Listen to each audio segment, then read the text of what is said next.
Emperor Akbar had many ministers and amongst them Birbal was his favorite. His jokes and his ability to get out difficult situations pleased the emperor immensely. The other ministers were jealous of Birbal because he was always in the company of the emperor and was highly esteemed by him. But the person who hated Birbal the most was Empress Barber. This Barber had also served under Birbal's father and grandfather, and when he cut the imperial beard, he talked of things which nobody else knew about, not even the emperor's spies. Because of this, he was another favorite of the emperor. However, the emperor liked Birbal more than him, and this made the barber very jealous. One day, when the barber was cutting the emperor's hair, he found him in the extremely good mood. He took this opportunity to do Birbal an ill turn. He talked about the great fame of the emperor's victories and of the width and wealth of his kingdom. Your Majesty, said the barber, if your forefather in heaven knew of your greatness on earth, how pleased they would be. Yes, but how can this be made possible? Asked the emperor. All we need is to send a messenger, replied the barber, who should also be able to return to earth to tell us how pleased your forefathers are with your greatness.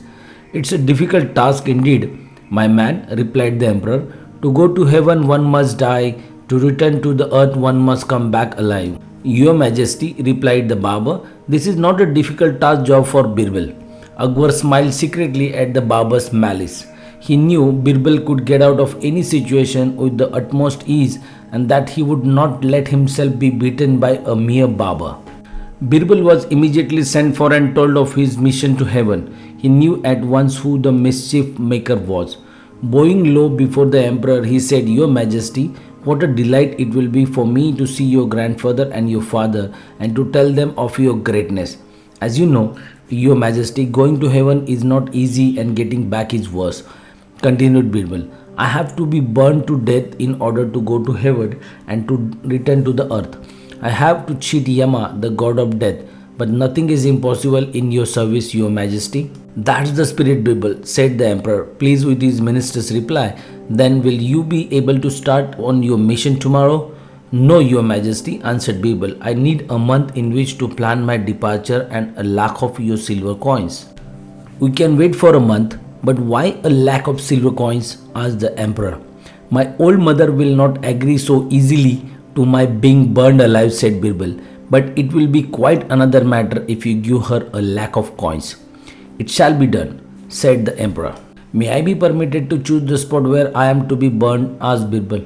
Agreed again, said Akbar.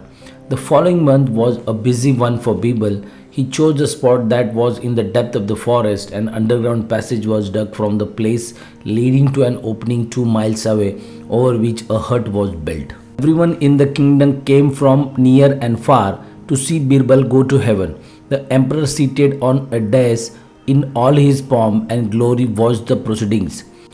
The mouth of the underground passage was hidden by a pyre of dry wood. Birbal climbed on the pyre and asked his servants to completely cover him with logs of wood and to set it alight only after half an hour. During that interval, under the cover of the pile of wood, Birbal removed the logs covering the underground entrance, slipped into the passage and crept as fast as he could to the other end where the exit was. Half an hour later, the servants poured barrels of oil on the pyre and set it alight. The flames soon consumed the whole pile of wood and the opening of the passage was choked with the ashes. The barber and all the ministers were very happy to see end of Birbal. A year rolled by, even Birbal's mother had forgotten him. Then a man with a long beard and sparkling eyes appeared in the emperor's court. At first, Akbar could not recognize Birbal, but when he revealed his identity, the emperor was overjoyed. Kneeling before the emperor, Birbal gave an account of his trip to heaven. Your Majesty, he said, your forefathers are very proud of you, but they all are in great discomfort because they have not had a haircut for years and years. Their beards sweep the floor and get into their way when they walk. So they want you to send a barber to heaven. Your father in particular mentioned your barber.